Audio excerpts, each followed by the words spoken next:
supposed to be an hospital. A pigsty would smell better.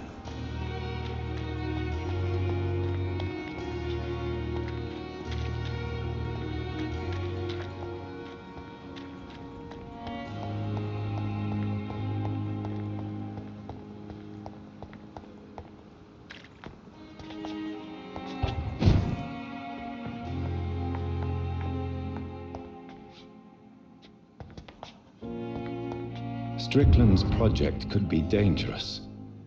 I have a mind to report him to Dr. Ackroyd.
Respect.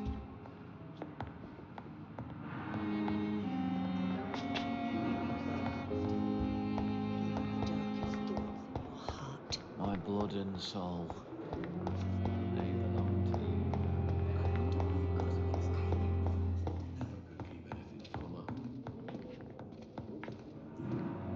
you. I'm quite busy right now, Dr. Reid.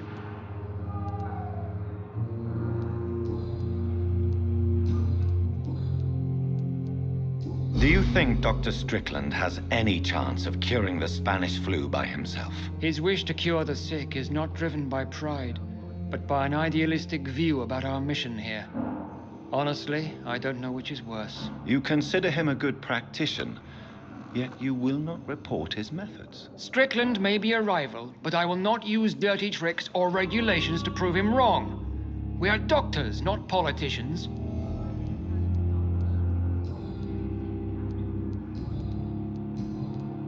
I know that you're a busy man, but I could use your help and advice. The great Dr. Reid honors me with a request.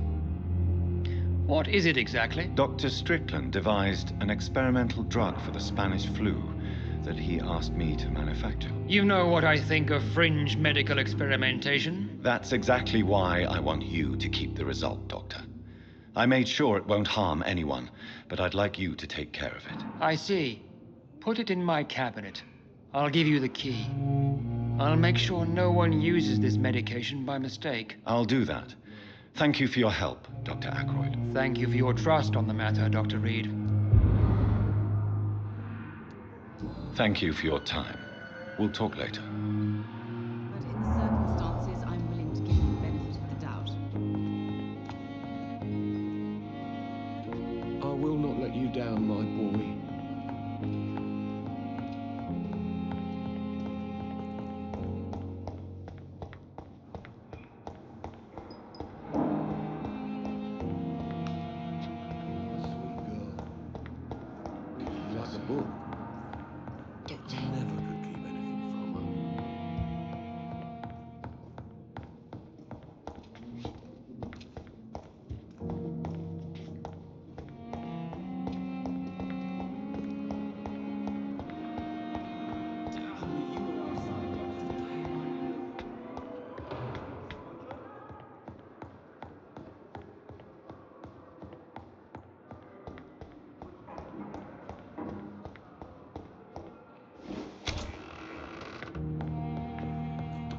It's locked, all right.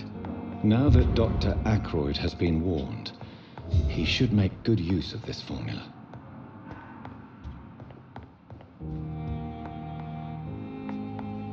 It's locked. It's locked, all right.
Hey, Doc.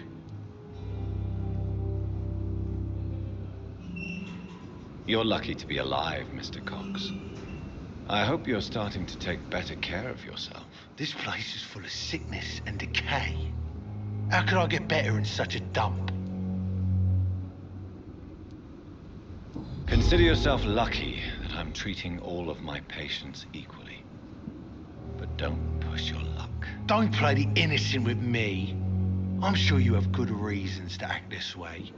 And also weaknesses that can be exploited.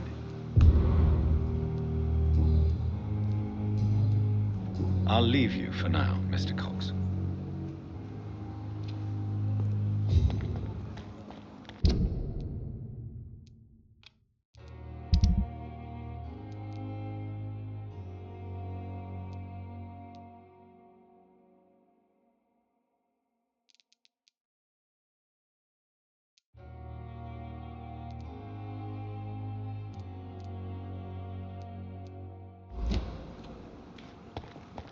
Another night.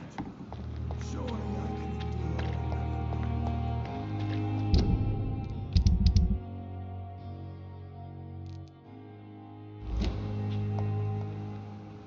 Good evening, Milton. Good evening, Doctor. Still trying to save lives?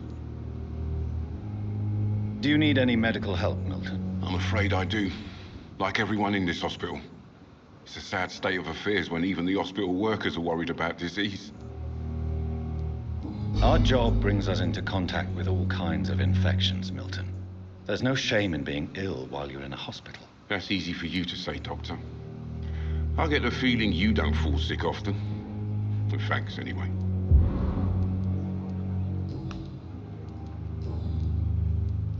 Have you heard of any underhand dealings going on in this hospital? There are a lot of secrets round here. I'm not surprised someone tried to make money from them. What kind of secrets? I'm not in the gossip business, Dr. Reid. If you want to know more, you better talk to Harriet Jones. She's the oldest patient here. Goodbye, Milton.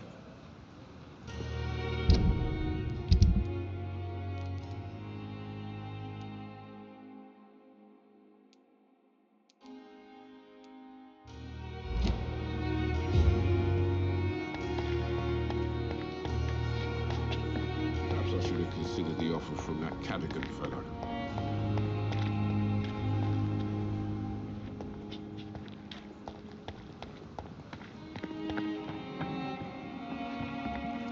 Good evening, Dr. Tippett. Dr. Reid, any good news to share?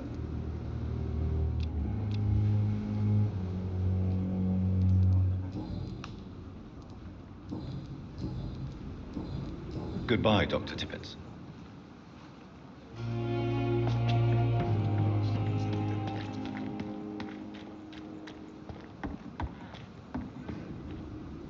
Good evening, Nurse Brannigan. Good evening, Doctor.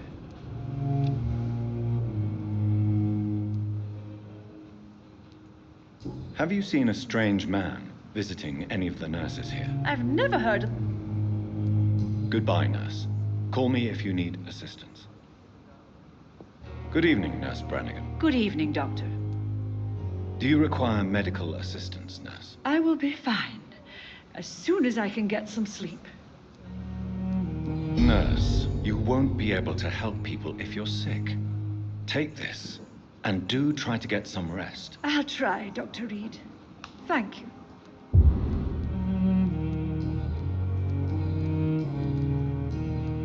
Goodbye, nurse.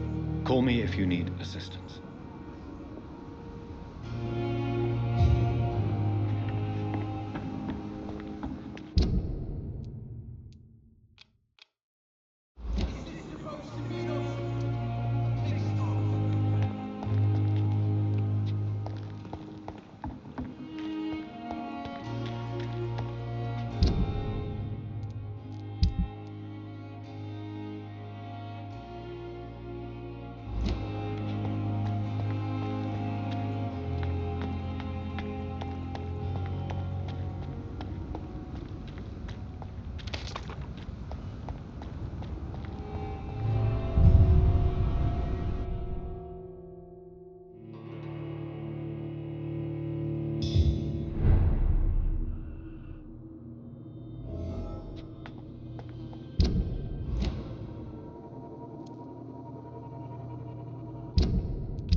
What sort of creature is this?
What sort of creature is this?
Here's what's left of him.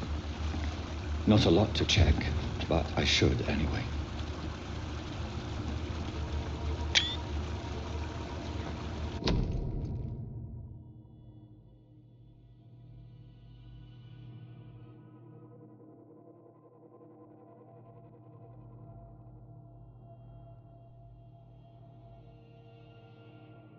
Some voucher for a free checkup in Whitechapel. What is Nurse Crane up to? I really must find her.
It's locked.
When did you join the guard?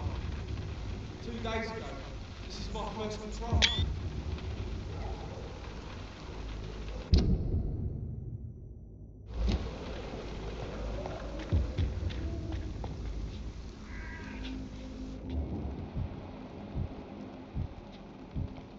locked all right.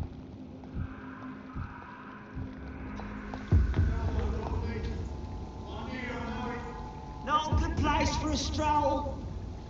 Wouldn't come any closer. It's a leech. Die, Bernie!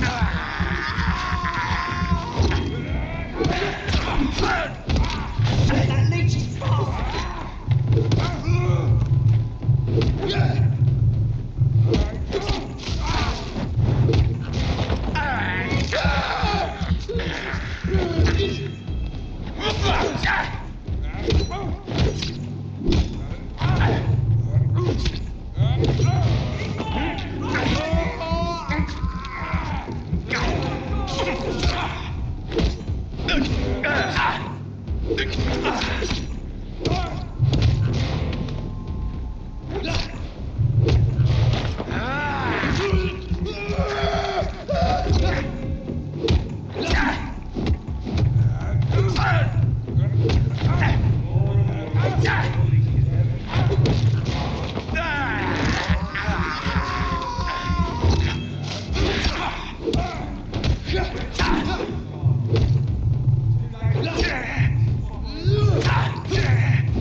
It's closed.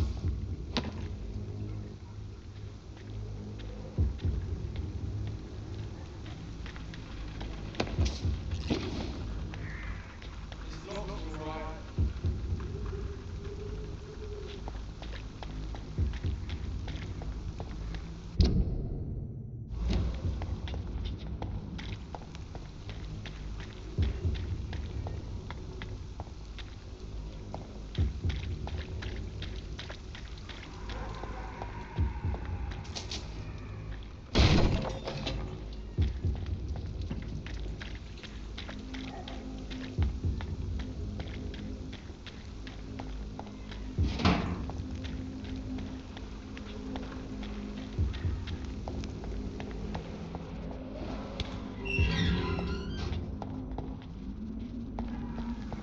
Whitechapel.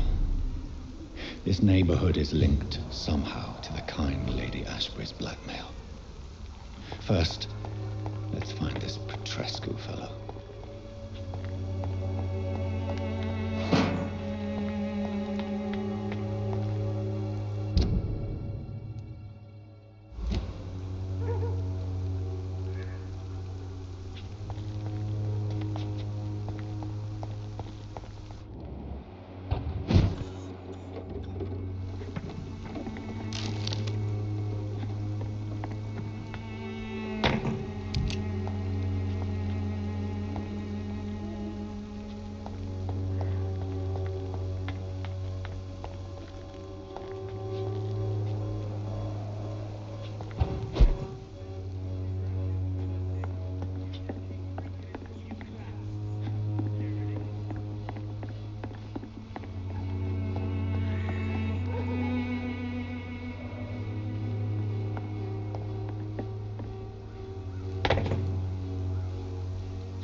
Me? I'll not die in some piss-stinking alley reeking worse than a... Are you all right? The bastard hit the wall next to me. I don't even know if he meant to miss. If you've been hurt, I can help you. I'm a doctor. Name's Albert. Remember it. Now bugger off. What happened? Did you really steal that man's medication? Hey, I didn't do anything. It ain't me. All right. Perhaps the poor drunk just confused you with someone else. Sod off, mister. You ain't got no clue what's going on here. Bastard was a soldier in the war, so now he's got the right to shoot me. It's true. I'm not familiar with this part of town. Perhaps you could help me. I said sod off. Go find yourself another guide.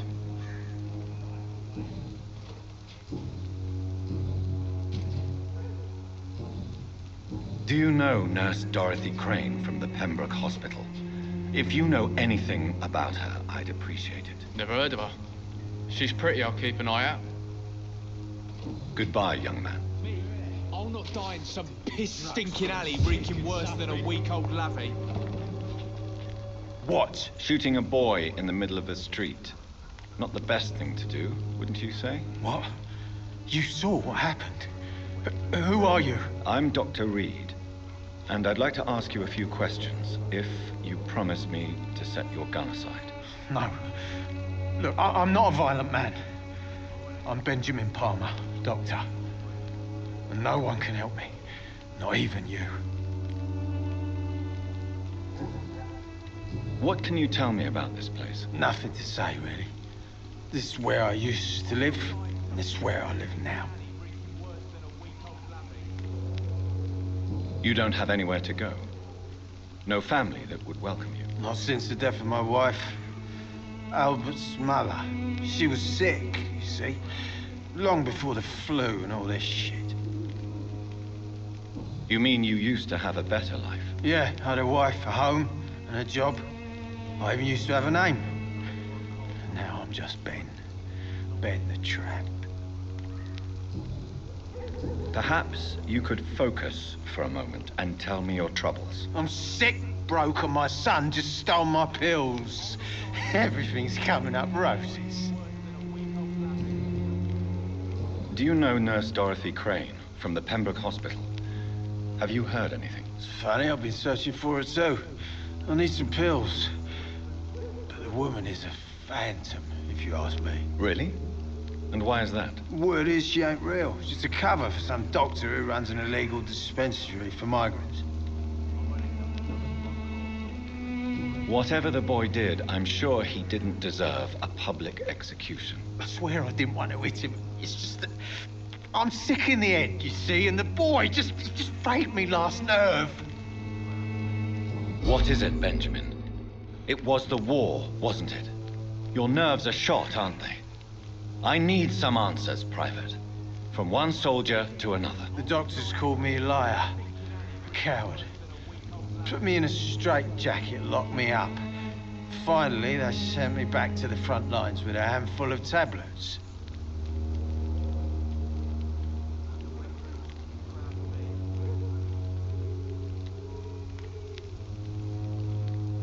Yes. Sounds like shell shock. I've seen a few cases like yours. This is nothing you should be ashamed of, Benjamin. And it's perfectly natural in your situation. Not ashamed. I just need my pills. Peace and quiet, that's all.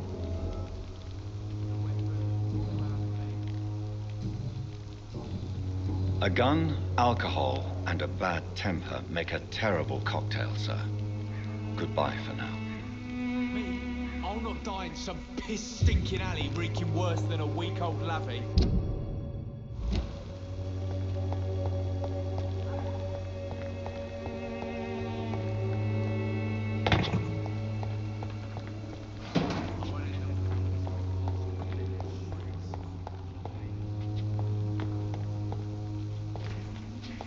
It's all a bloody joke to you, isn't it?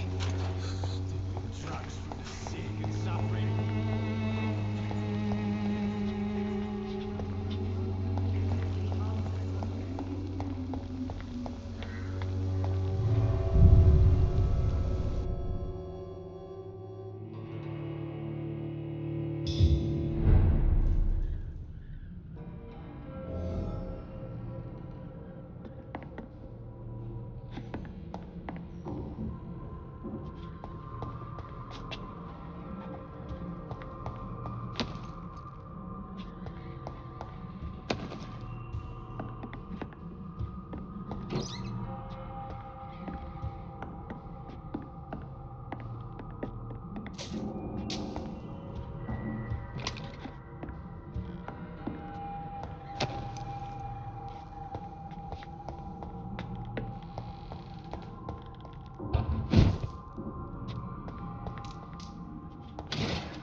What do you want?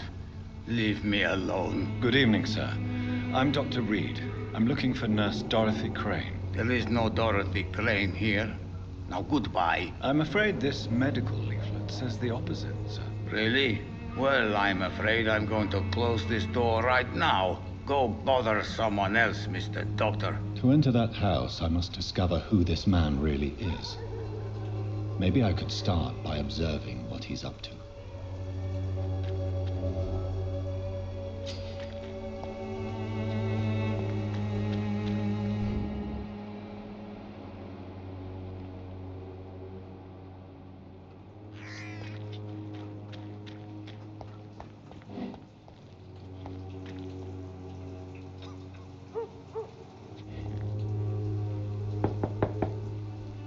There's nobody here.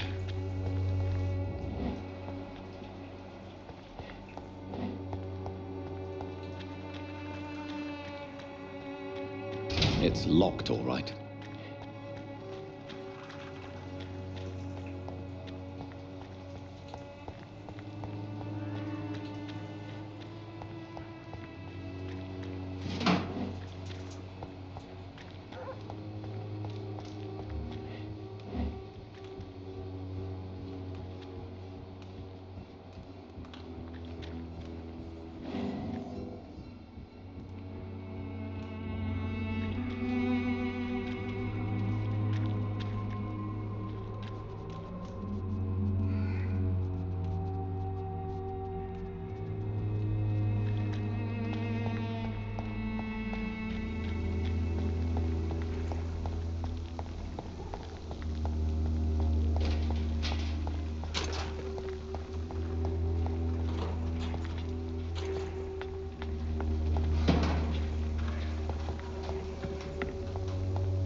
Even the flu is no match for the Swanborough cordial. Good evening, miss. Good evening, sir. Are you interested in a miraculous cure for this unknown and deadly epidemic? Actually, I am. Then you have come to the right place. The famous Swanborough cordial is all you need to help keep you in perfect health. Oh, really? Why didn't I hear about it during my studies? I'm Jonathan Reid, by the way. Dr. Jonathan Reid. Ah, my brother has spoken of your research, sir.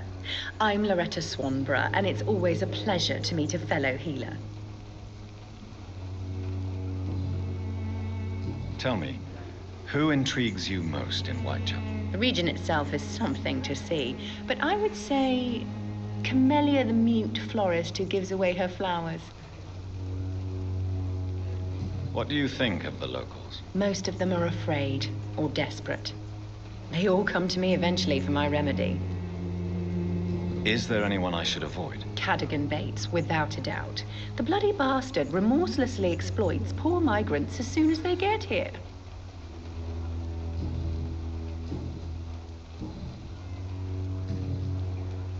Do you know Nurse Dorothy Crane from the Pembroke Hospital?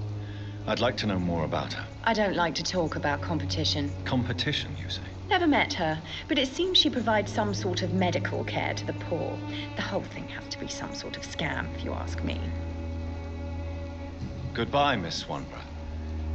Perhaps we'll talk again. Everything will be better.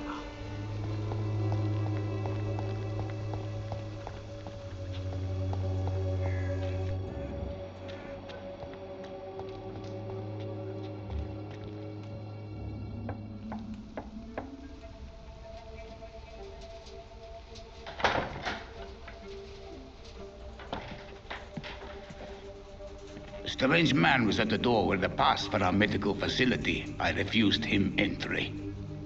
Darius, how could you know he didn't need our help? His clothes were too finely tailored to be from Whitechapel. Perhaps just a friend of that stray poet who is always about. Richard Nithercott? No, not of the same cloth, this man. I suspect some machination from that journalist.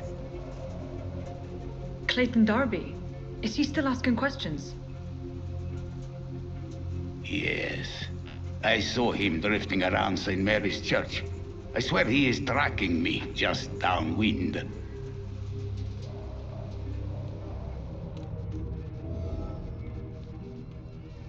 I must talk to that journalist or the poet. They must know about Darius. Nearby the church they just mentioned.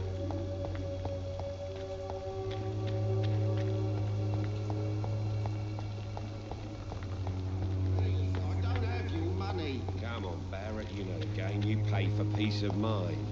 Can't you just look the other way this week, Joe? Come on, we can sort it out, right? It's not my call, Barrett. You paid well. Welcome, sir. Please, take a browse of my wares. I'm Dr. Reid. I would like to ask you a few questions, if you don't mind. Doctor? Interesting. I'm Barrett Lewis. Usually I don't have time to waste with talk, but at this hour of the night I can hardly refuse. How is business around here? Business? I have no business. Between this racket, theft, and customers getting scared, I'm losing money every day. I see. Sounds like you blame someone in particular for your situation. It's no secret Joe Peterson spends his time harassing merchants. But with me, he's trying to put me out of business once and for all. As a merchant, you see Whitechapel every day. Have you noticed anything out of the ordinary recently? What you mean, besides the epidemic, the war, and all the usual crap? As long as I can remember, this part of town has been a bottomless pit, and no sign of the bottom yet. Violence is increasing in the borough. Yeah. A few nights ago, some blokes jumped me. Came out of one of the condemned workshops. Fever, madness, something like that. Where did this happen? Why did you go there? In the closed workshops nearby. I worked there as an apprentice in better days. Now I only go to find trinkets or tools. Too bad I was mugged, though. There was good money in that little box of loot I lost. Have you been hurt? No, but that's only because I ran like hell. Those men were raving lunatics, I tell you. Not even able to speak anymore, just screaming.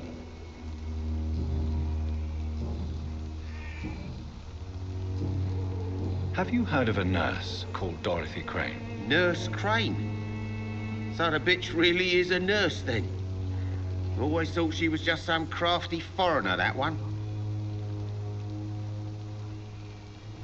Yes, she's a nurse, and quite a good one. What did she do to gain such notoriety? Dorothy Crane ain't even a real name. Something like Dorothea Craniu. Something like that. Came to England fleeing the war, I was told. That doesn't explain why she irritates you so much. Your precious Nurse Crane gives away medical supplies and prescriptions for free. I offered to sell it for a fair cut, but no. Miss Crane wanted to play the quiet saint.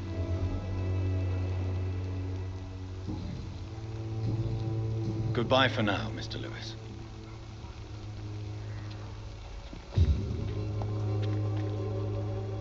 Excuse me, sir. I have a few questions for you. Another journalist? I didn't answer the first one, so piss off. I'm not a journalist, I'm a doctor. A doctor, you say? It's quite a rare breed in this part of town. Really? But still, here I am. Dr. Jonathan Reid, at your service. I'm Joe Peterson to some, but Colossus Joe to most. And I don't remember asking for your service, sir. May I ask what you do around here? I do whatever I want, and sometimes even more. Now sod off. According to you, physicians are scarce in this part of town. Why is that? Not familiar with this neighborhood, are you? I guess your fancy colleagues are too afraid of being stabbed in the back. This part of town does have quite a reputation. Would you say it's justified? Totally. Look at me, for instance. I always look my opponent in the eye before knocking him out. How did you become the local bully everyone is afraid of, Joe? There's no pride in roughing up poor bastards. But this is the only job I found. And it pays well, too. A job? So you're racketeering for someone else? I got enlisted by the Wet Boot Boys, a gang from the docks. I'm their muscle for their dirty work.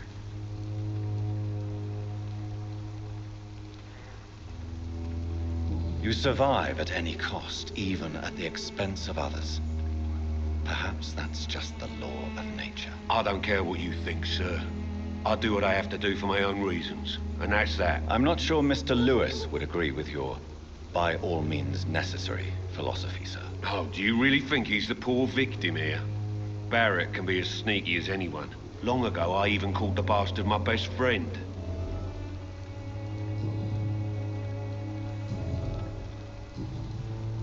Have you heard of a nurse named Dorothy Crane?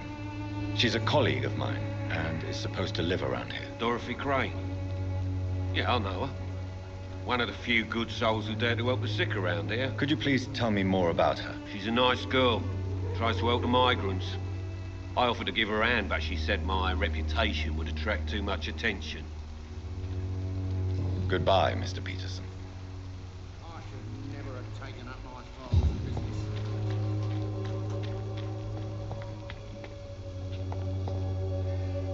Excuse me, sir. Are you familiar with this part of town?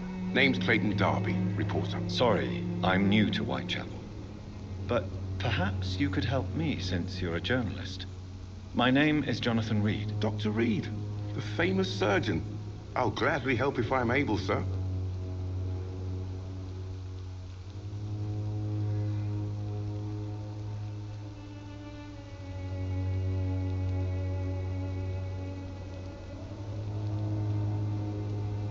I heard you're investigating an underground medical dispensary in Whitechapel.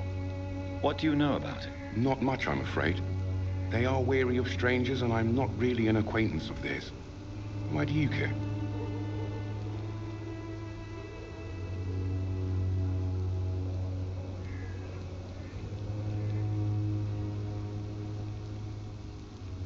I'm a doctor, Mr. Darby.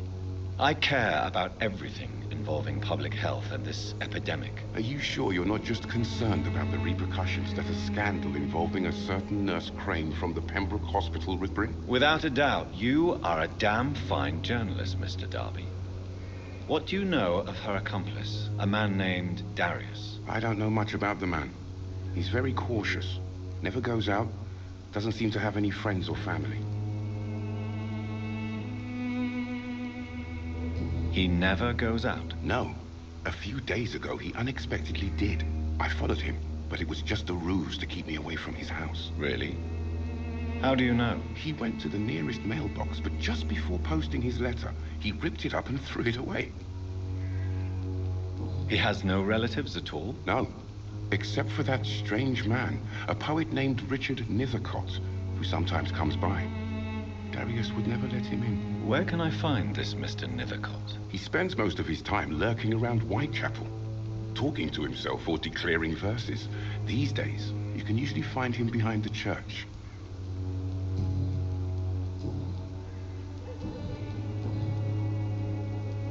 Why are the newspapers keeping silent about the Spanish influenza? It's as though none of you care. There's a war going on. People shouldn't be demoralized by news of deadly diseases.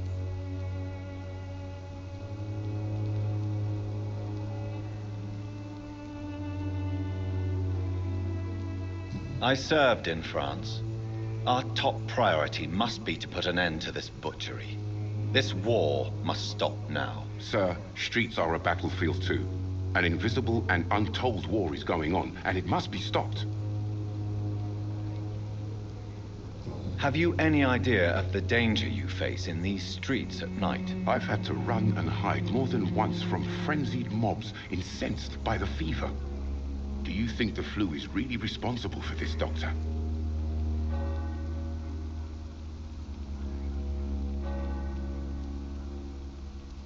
I must confess, some of my rational views have been shaken by recent events. I'll remember to stay away from the district's roughest streets then.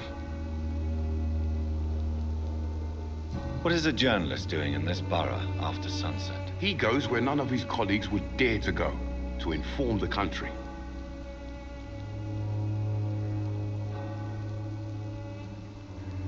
So you risk your life to reveal the truth. I saw many reporters do the same during the war. Whitechapel is the crucible of so many untold stories and tragedies. I want people to know them. That's quite honorable of you. But is the public interested? Not at all, sir. And that's why I'm an independent journalist, hoping to sell some stories.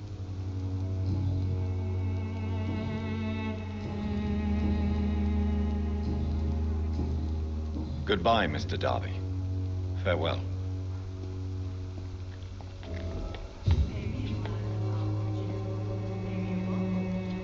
Forgive my interruption. Do not apologize, my son. Father Tobias Whitaker is always happy to teach mortals about the incoming Armageddon. I am Dr. Jonathan Reid, and I just have a few questions. A scientist? You are much more lost than I thought, my son. What do you mean when you say that I am more lost than you thought? All scientists are entangled in a world of causes and consequences. And most of them can't see the plain truth. Quite a judgmental opinion, if you ask me. But what do I know? Blinded by science as I am. But you are seeking answers, aren't you? Answers about the Armageddon about to strike the city. Answers about the hidden truth. Well, I suppose I can spare a few minutes listening to your so-called truth. As a doctor, you must be aware of the decimating epidemic. But let me tell you that this so-called Spanish flu is just the beginning of the end. What do you mean? The beast is finally revealing itself, corrupting the flesh and the heart of men. With my own eyes I have seen them, those minions from the abyss. Really?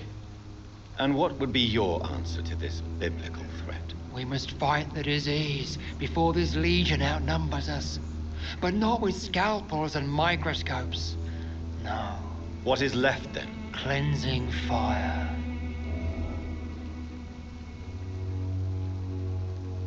Tell me, Tobias, what exactly is your plan concerning the cleansing of this city? God will recognize his own. More than once this city has risen from the ashes, hardened and purified by the flames.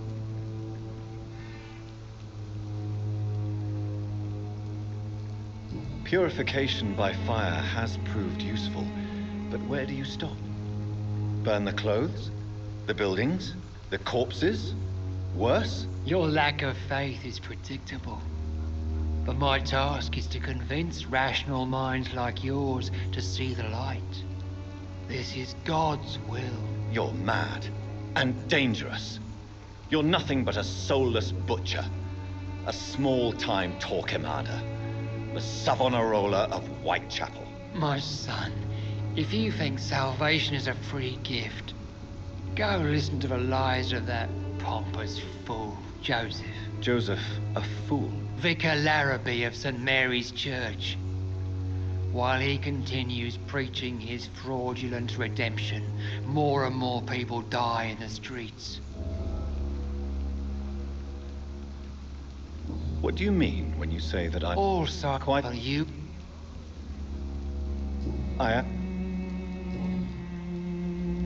Do you know Nurse Dorothy Crane from the Pembroke Hospital? I'd like to know more about her. I don't like the liberal ideas of nurses, but I especially abhor that Nurse Crane you mentioned. Why do you hate Nurse Crane more than other nurses? Before coming to London, she was a member of the communist resistance in our country. That's what happens when you let a woman get involved in politics. So you're not exactly a fan of Florence Nightingale's work. But nurses are essential for modern healthcare. Nuns should be the only women allowed to take care of male patients. It's obvious only they have the necessary moral fiber.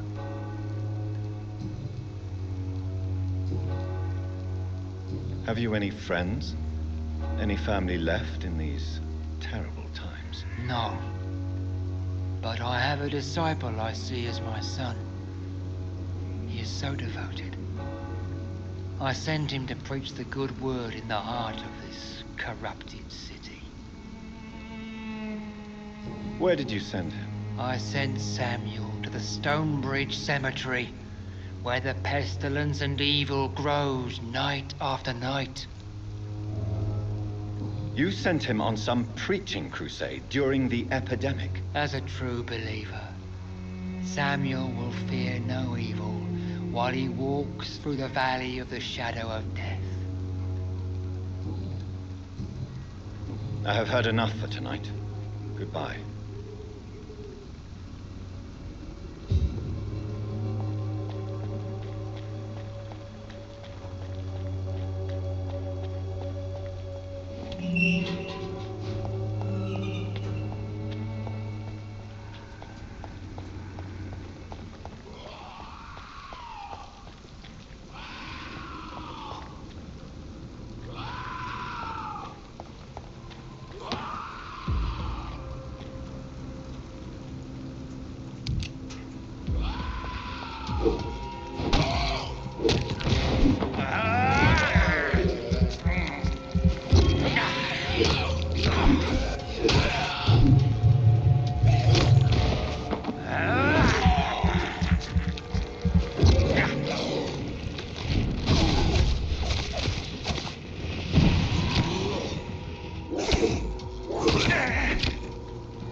Morbidity can breathe its own beauty and grace.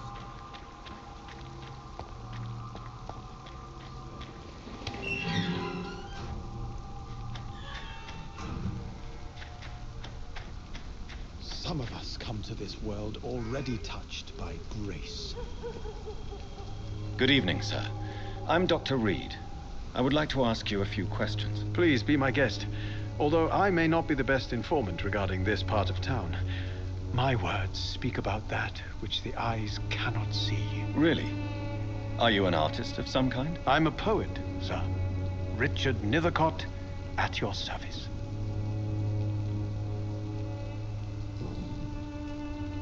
Are you aware that your life could be in danger in this part of town? But this is where I must be to feel the real beat of the city. I had to come, see it for myself, alone. I understand your need for solitude, but it's not safe around here. I don't care. I don't have many friends, Doctor, and my family despises me. If some misfortune came upon you, who would be here to help you? Well, you, for a start, my dear Doctor.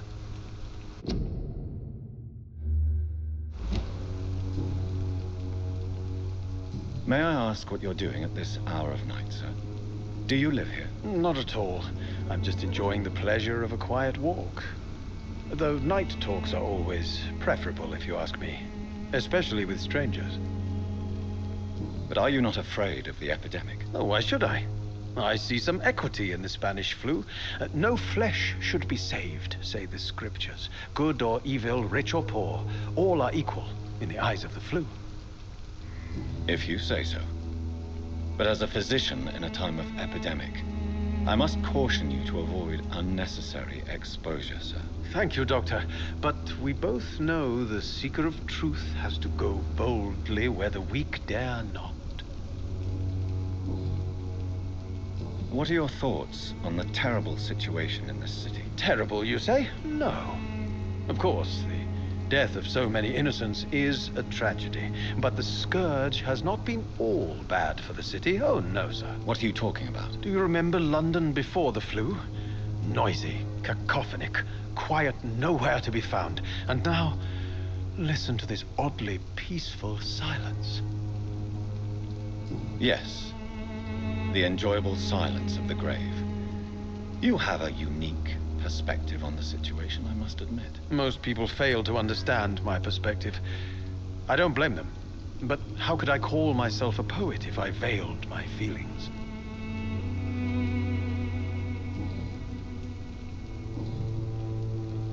Tell me, Mr. Nethercott, why seek inspiration in Whitechapel? The place is not beautiful per se, but how to explain it? Stirring and challenging. Do you not think it a little morbid? On the contrary, sir. Whitechapel is full of life, full of beauty. Just like my dear muse, the wonderful Camellia. What can you tell me about Camellia? Not much. And that's the beauty of it. She can't speak, you know. She's a locked mystery who exhales kindness and sweetness.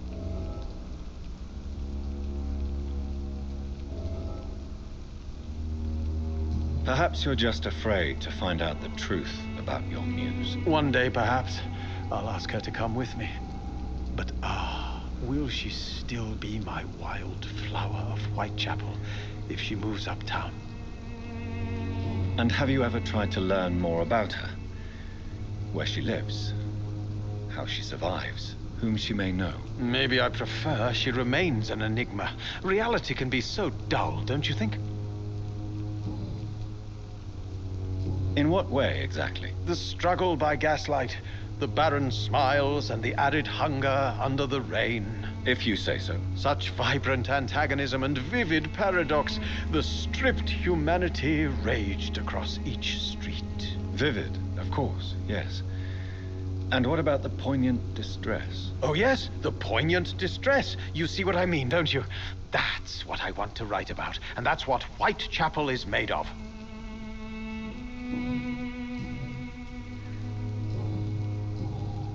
May I ask you a few questions about the district? Extraordinary part of town, is it not? I'll be glad to help you, if I can. I'm looking for Dorothy Crane, a nurse who lives in this vicinity. Dorothy Crane. Oh, I love the name. The Crane of Whitechapel. Sounds very mysterious. But, sorry, no, never heard of her. What can you tell me about an old man called Darius? Darius Petrescu? Yes, I know him. At first, I thought he was only a small publisher. I invited him to publish my work, but his reaction was pretty clear. Not interested in your talent? Darius is an old political activist who takes delight in printing tracts and lampoons. Those communist activities only require mediocre writing skills.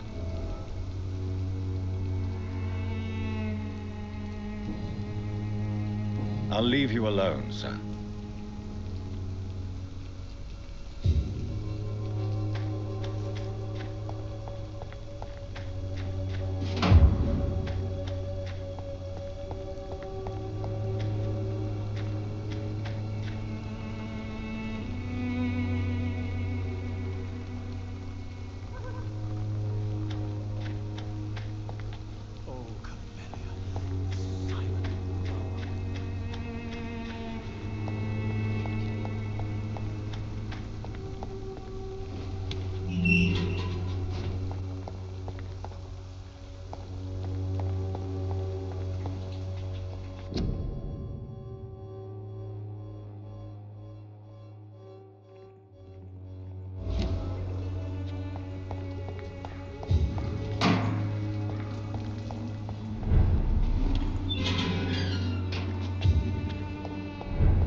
Good evening, miss. I'm Dr. Reid. I'd like to ask you a few questions. I know what you're thinking. A tall stranger who meets a girl in the street at night. It reeks of the penny dreadfuls. But I mean you no harm, truly. I know you understand what I'm saying. Your silence has nothing to do with you being mute, does it?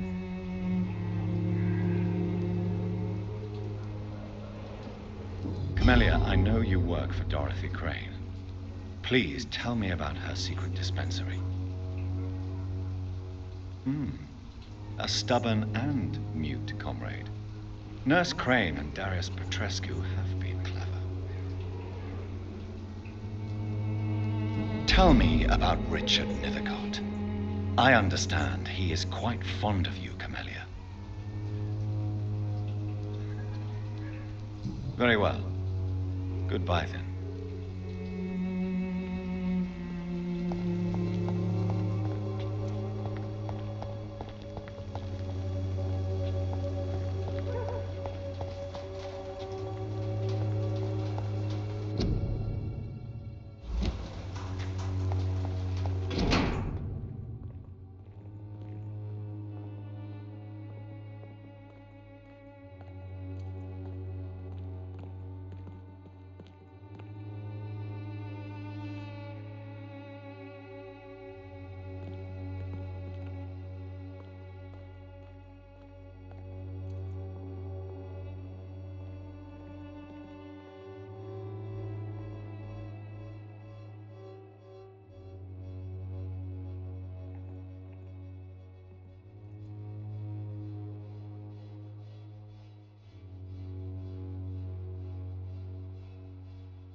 The content of Darius' letter to his children could give me more leverage to enter. Darius is a bit less of a mystery now. It should not be that difficult to incite him to let me in.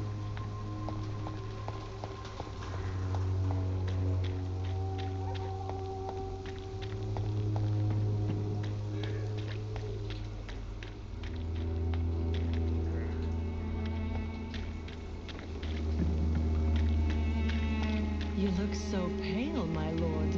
Would you like me to revive you? Don't be shy, handsome. What can Christina do for you? I'm not looking for what you're selling. But I'd like to ask you a few questions, if I may. I'm a doctor. Dr. Reid. All right then, but be quick. Though I usually get paid when I open my mouth. Christina, have you been examined? The epidemic is spreading fast in London, and you could be exposed. Or expose others. I don't like doctors or hospitals, but I don't like you asking questions. Considering your line of work, I assure you it is only a matter of time before you have health issues. If it is going to happen, it will happen. Right now, I need money. That's what's important.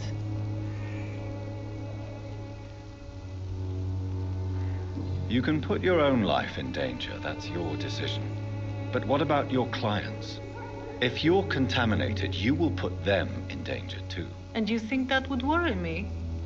If you knew the men I deal with, their health would not be what you'd worry about. Clayton Darby claims he will expose the crisis in Whitechapel to all of London.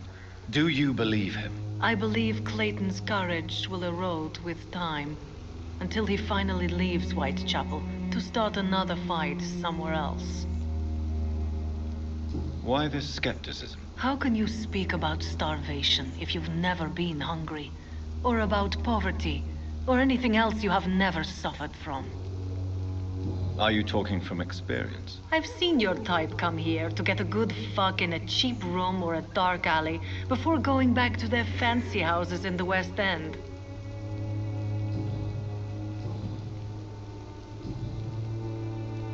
Tell me about yourself. Are you joking with me?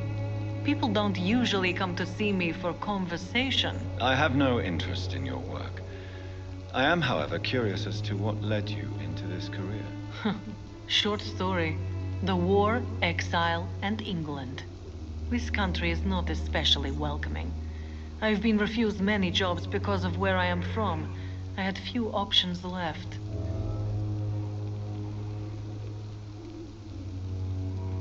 I always thought I was the master of my own fate. But now I know we don't always have control over our lives. I don't judge you. You know, this money is not only for me. I have good reasons to need this money quickly, but it is not your concern, Doctor.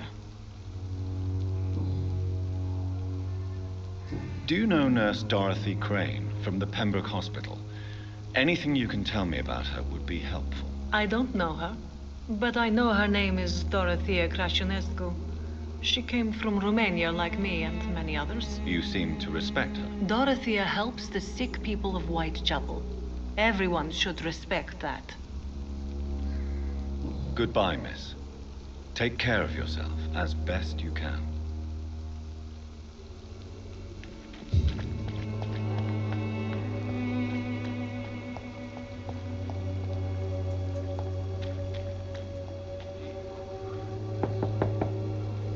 Hello, young man. I'm Dr. Reid, and I would like to ask you a few questions. May I enter, please? Sorry, no, sir. My father does not like people entering our house, you see. Your father is worried about you, boy. He asked me to look for you. So my father actually worries about me then? Okay then. Come on in. I'm Harry, by the way. Even my dreams are soaked with glue.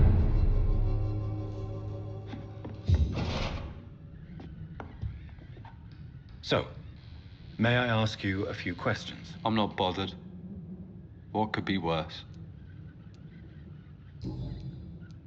How do you feel? I'm fine. I mean, it's not easy every day, but I'm fine. I'm just tired of being sick all the time. If only I could be tough, like... Well, you know. Speaking of which, what can you tell me about your father? My father is an idiot who makes idiot things. That's all I have to say. Forgive my bluntness, young man, but you don't seem happy living in Whitechapel. Why should I? I never wanted to come here in the first place. It was my father's decision. And look around you. Does this look like a nice place to live?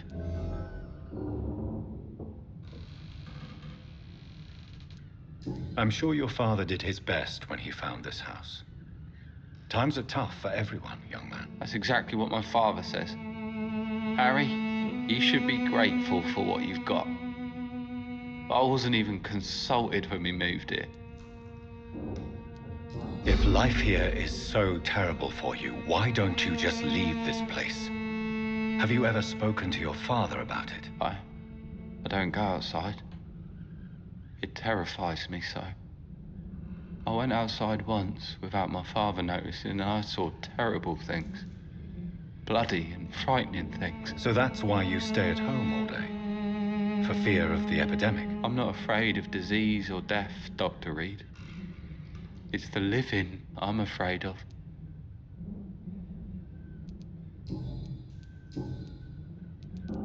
Your father and Mr. Lewis used to be good friends. What happened, Harry? I was young then. I don't remember Mr. Lewis ever coming back again after my mother died. Or was it after my father started bullying him? I don't know. Have you tried speaking to Mr. Lewis about it? I don't go out often, but yes. And he scolded me and told me to leave him alone. I guess my father frightens him too much. But you are not responsible for your father's actions. Am I not? Dad always says that he joined that gang for my safety. So if I wasn't born, people wouldn't be worrying about Colossus Joe.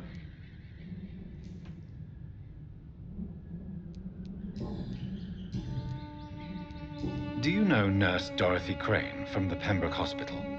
I'd like to know more about her. Yes, I know her. She came here to examine me when I was very sick. She said I should go out more. Goodbye, young man. Take care of yourself.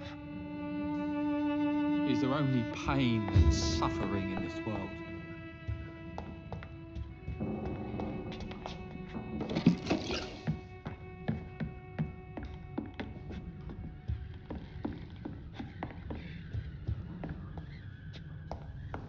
It's locked.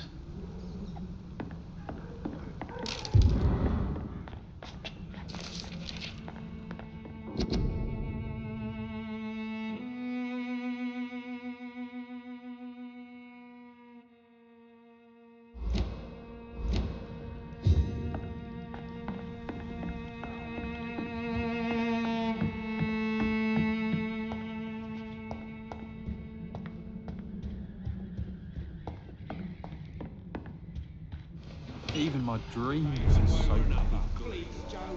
How long have we known each other? We even used to be neighbours, for Christ's sake. I'd prefer not to give you another beating, Barrett.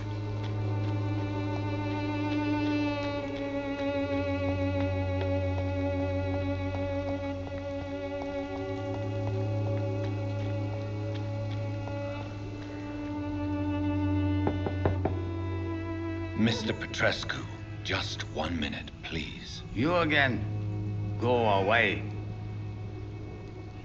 Sir, wait. Stop this nonsense. I know Nurse Crane is here. Shall we speak man to man, you and I? All right.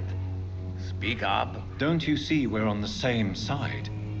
We fight to help the poor, sick, and abandoned. I'm nothing like you, Mr. Doctor. Yes, you are.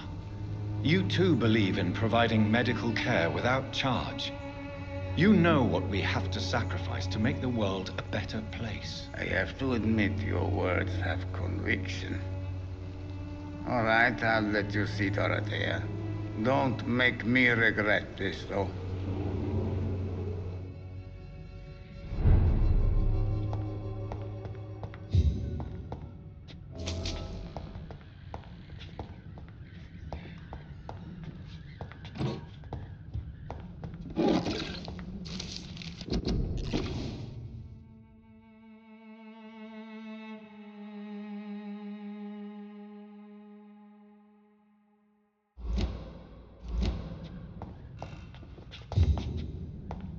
It's locked, all right.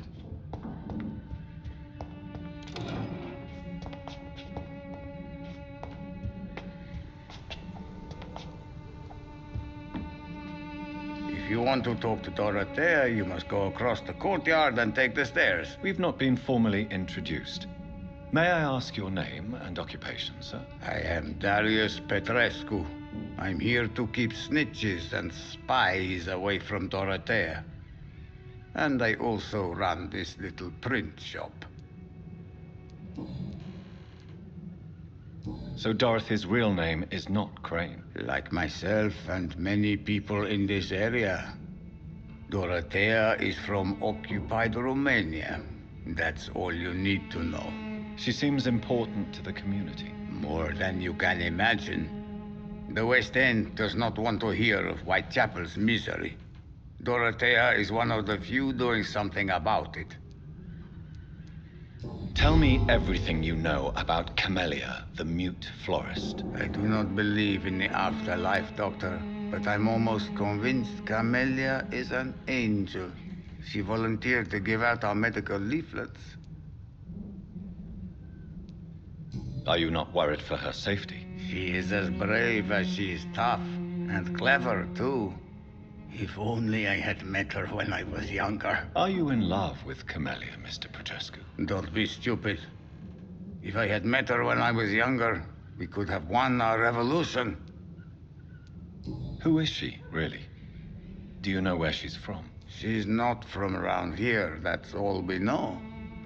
Camellia is not even her name. It's her favorite flower. You say she has no close family? Well, there's that awful poet who constantly follows her around like a lost puppy. A good man for sure, but a very poor writer. Tell me I do not...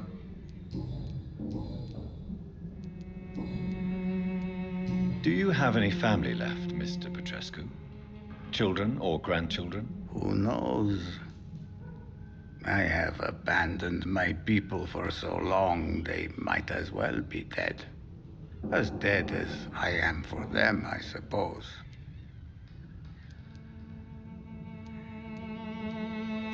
Don't be embarrassed, sir.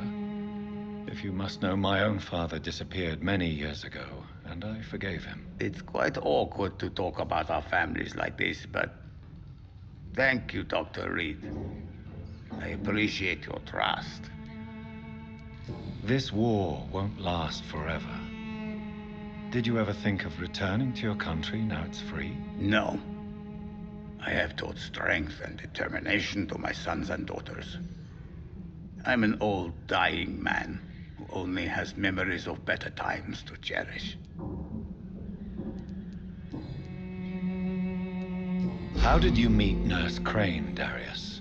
Why does she trust you? I'm her oldest friend in England.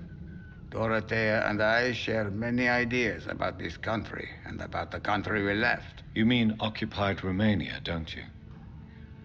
Even if not directly, I fought against your enemies. Really? Then perhaps you have more in common with Dorothea than meets the eye, Dr. Reid. I know you fought for your country when it was occupied, Darius. Tell me more about it. I know my days are numbered, and I know I won't see my homeland again.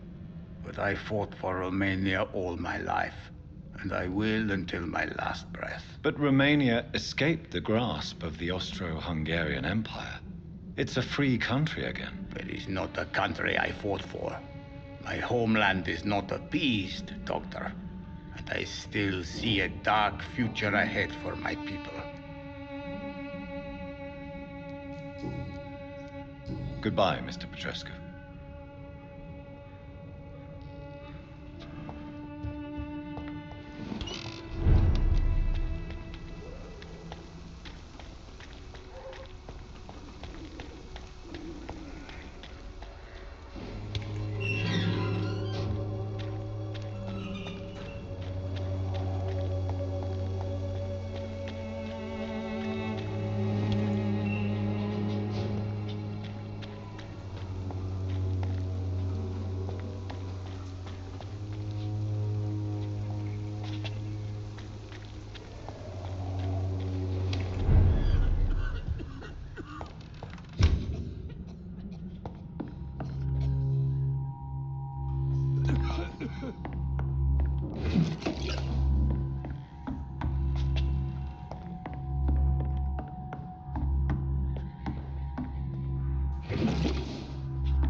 What do we have here, nurse? Patient Razvan Vasily. High fever running on 3 days. Complaints of dizziness, muscle aches, and head pain. Diagnosed with influenza. Treatment? Aspirin and salicin for the fever and discomfort. Liquids for dehydration, but he's having trouble keeping even water down. Thank you, nurse. Anything else I should know? He did lose consciousness this morning, but he's never had convulsions like these. He's not convulsing, he's choking. He's not getting any air. Sculp! Hand me that sculp! What can I do, Doctor? It's too dangerous to operate with these convulsions. Sedative, nurse. Do we have any anesthetics? I'm sorry, Doctor. None at all.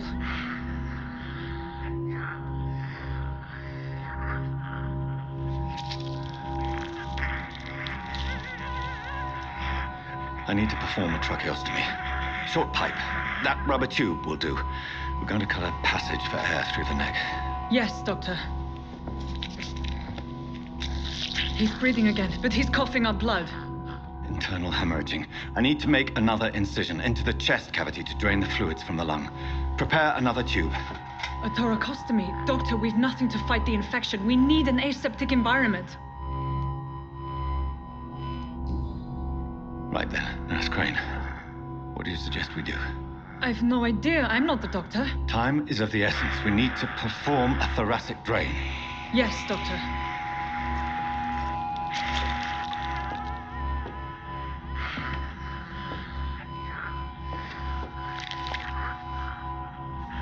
He's still bleeding, Doctor. I'm losing his pulse. The drain must have punctured the intercostal artery. There's too much blood.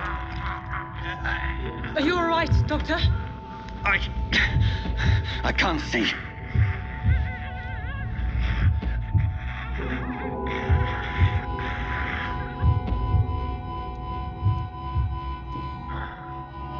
I must first suture the artery.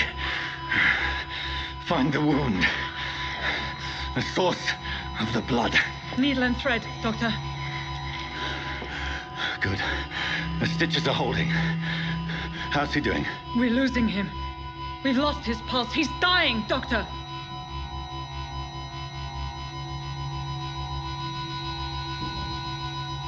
Cardiac massage, now. Cardiac... What? Are you making this up as you go along?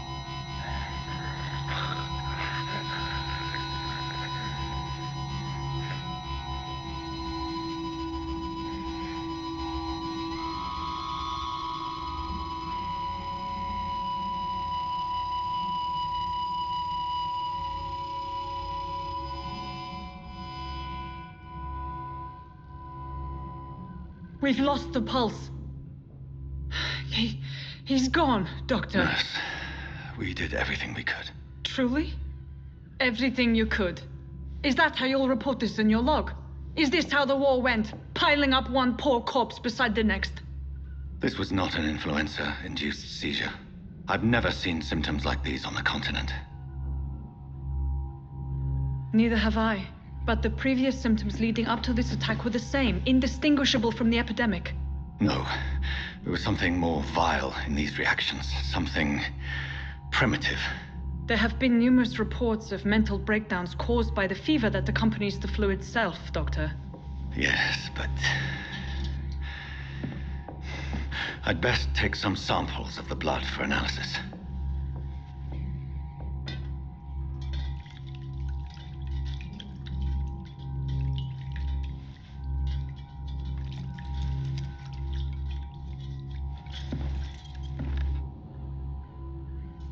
I doubt you're here to test my bedside manners.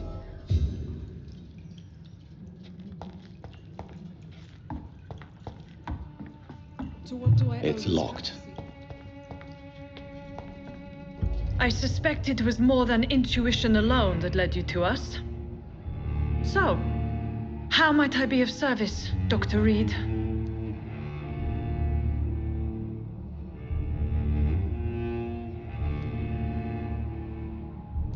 Your heart might be in the right place, but you can't carry on with this blackmail.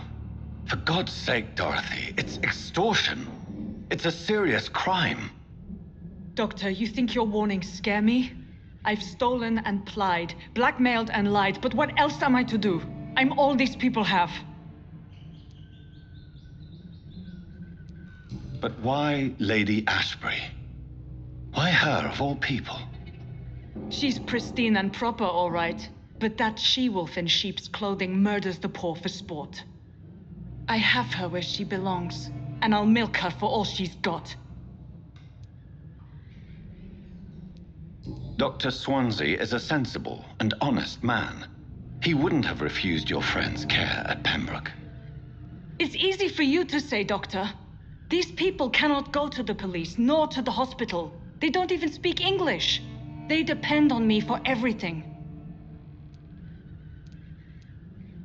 So, the end justifies the means. Is that your defense? I know you're kind, Doctor. Just another fine-heeled, silver-spooned gentleman who was given the world on a platter. You know nothing of poverty, nothing of the shame, the hunger, the loneliness. You've convinced me of the sincerity of your actions and their noble justifications. But all the same, blackmail is a crime, and it will stop, Nurse Crane. So, are you going to turn me over to the authorities?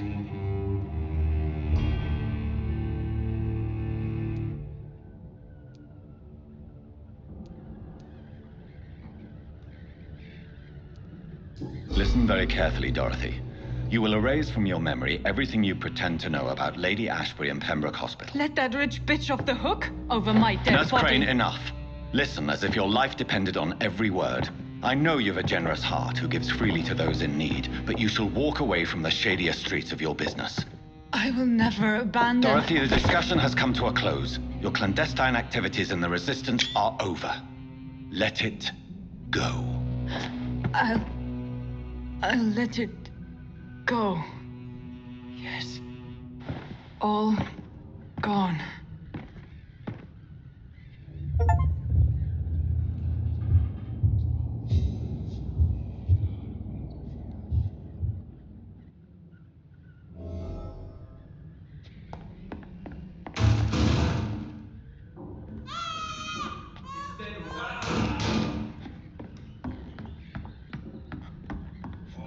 This one stinks already. It's mine! I'll take it!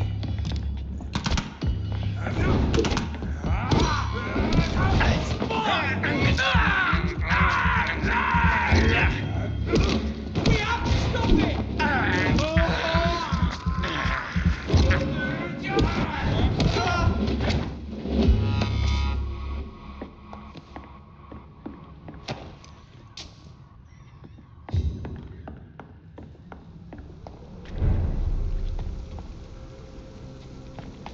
Crush the leech, boy! It's a leech!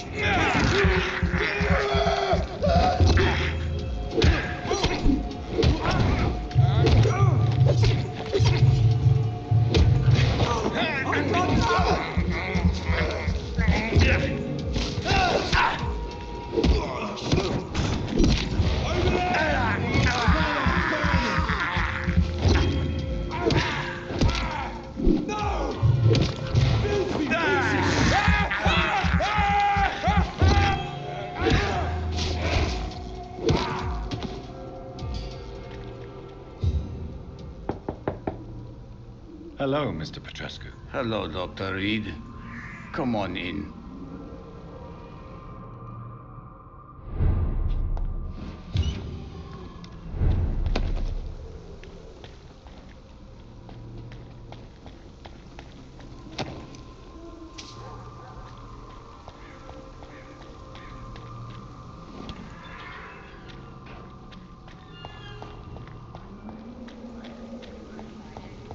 Even the flu is no match for the Swanborough cordial.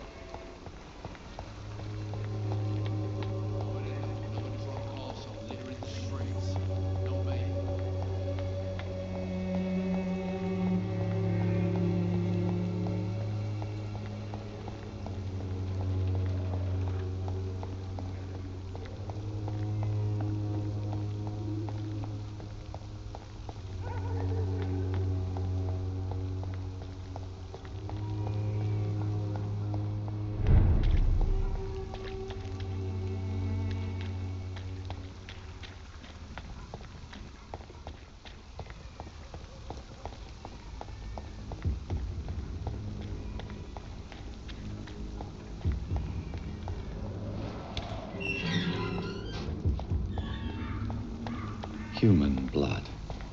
Whoever left these marks did so deliberately.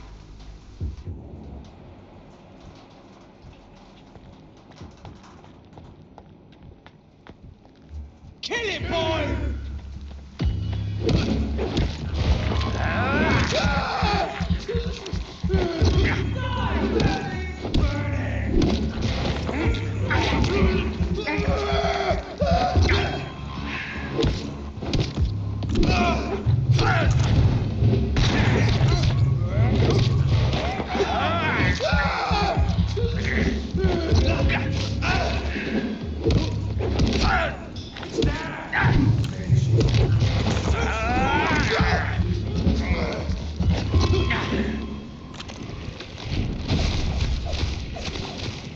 Cross the bridge, boys!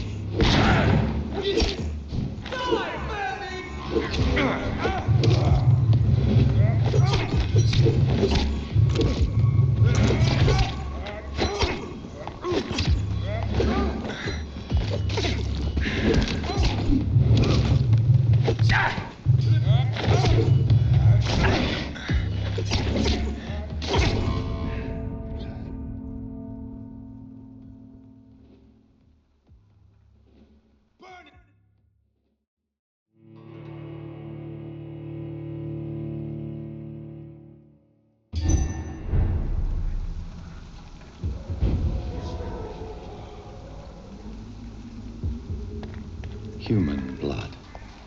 Whoever left these marks did so deliberately.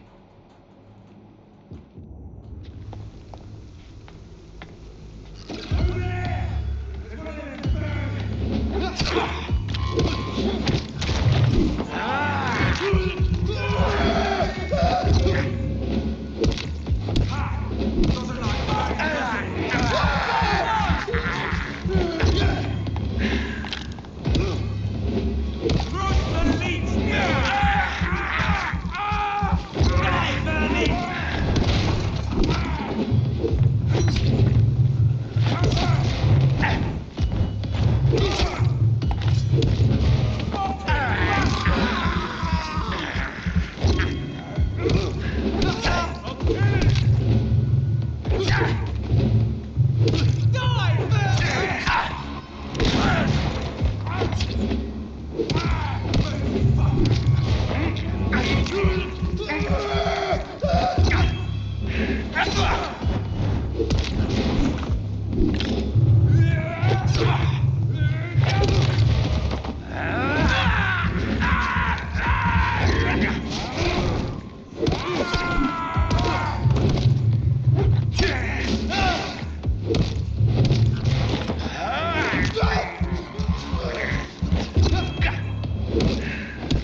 I would ask you to avert your eyes, sir.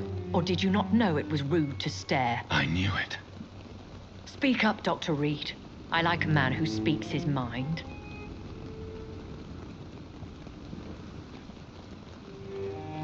Hiding your true appetites behind a facade of compassion. Bravo. Very clever indeed. Spare me your sarcasm, Jonathan. You are but newly born in this world. So in the end, the accusation was true, wasn't it? The situation is somewhat awkward nonetheless. I have not been observed sustaining myself for many decades. I have to say I'm a trifle embarrassed. Anyway, I have concluded my inquiries concerning your blackmailer. I see. Please excuse my agitated state. Under normal circumstances, I wouldn't let anyone see me in this condition. The case is closed, your ladyship. The person who took advantage of you has, shall we say, seen the error of her ways. So who was it? My lady, the blackmailer was dealt with using the utmost discretion. The culprit's identity is of no relevance. Thank you, Jonathan. That is exactly what I needed from you. You have proven your loyalty, so, as a friend, please accept this small token of my appreciation. Thank you, my lady. If you have an inclination to learn more about vampires or your current situation, I will be glad to aid you in your quest for knowledge. Why does Dr. Swansea allow you to feed on the patients of the hospital? Dr. Swansea is a good and compassionate man. He is trying to find a solution for our hunger. Until that happens, he is clever enough to understand that I only feed upon the dying. What do you know about this Brotherhood of St. Paul's Stole? The Brotherhood is well known amongst London vampire society. As long as our kind is discreet, and as long as they do not interfere, we have come to a mutual understanding. And no one suspected you of the murders? As you well know, suspicion has recently fallen on me of killing for pleasure. But you have my word, Jonathan. I take no pleasure in taking a life. I know this is beyond the pale, but may I inquire your age? Really? And I thought you were gentlemen. If you must know, I'm 27. I've been 27 for a long time now, and 27 I shall remain. Very well, but I believe there is more to this than you are saying. A lady has to have some secrets. And who bestowed upon you this eternal youth? My maker. He left this isle a long time ago. Why did you save me in the canning factory? I could hardly stand by and watch such a promising young blood as yourself be torn to shreds by some gutter scowl. William Bishop wasn't the vampire that created me then? No, Jonathan. Whatever their strength and demeanor, scowls are the progeny of careless vampires. It cannot be the other way round. What type of vampire is a skull? Not a true vampire. The deformed offspring of lesser vampires. It is a shame these creatures run wild, slaves to their baser instincts.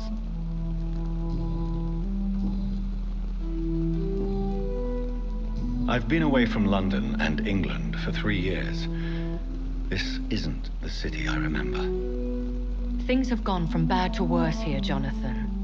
I've lived in this city for a long time, and I've never seen it like this. The Spanish flu has hit London that bad? Yes, but it's not just that. I've heard things. Things I've not heard for a very, very long time. There are whispers in the shadows. Something far worse than the Spanish flu is here in the city. What is it you fear? Fear has long since flown this form. But there is something malevolent circling us. I feel fear is merely waiting in the wings. Are there many vampires here in London? Immortals are of a rare breed, and we often tend to hide. But you may occasionally meet some of us at night. Do you know any of them? Have you an idea of the identity of the vampire who attacked me? You mean your maker? No, Jonathan, I have no clue. But I fear he or she is as careless as cruel.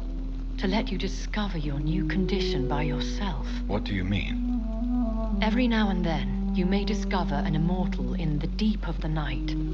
But we are a rare and reclusive breed. Our progeny is almost never accidental. Will they all be as affable as you, my lady? I do not see why not.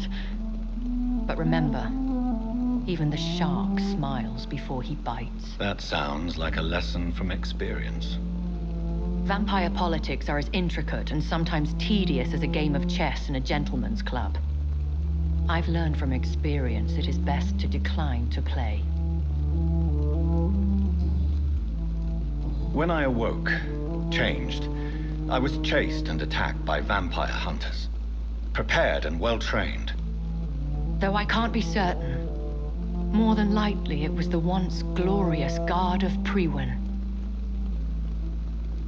Once glorious, but still dangerous. They have seen better days, but all fanatics are dangerous. You would be wise to stay clear. They are sworn to destroy our kind. You make them sound like some sort of cult. More a society, and like all the best ones, a secret society.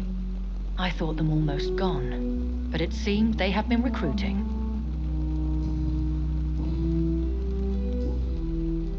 I've been hearing a voice talking in my head.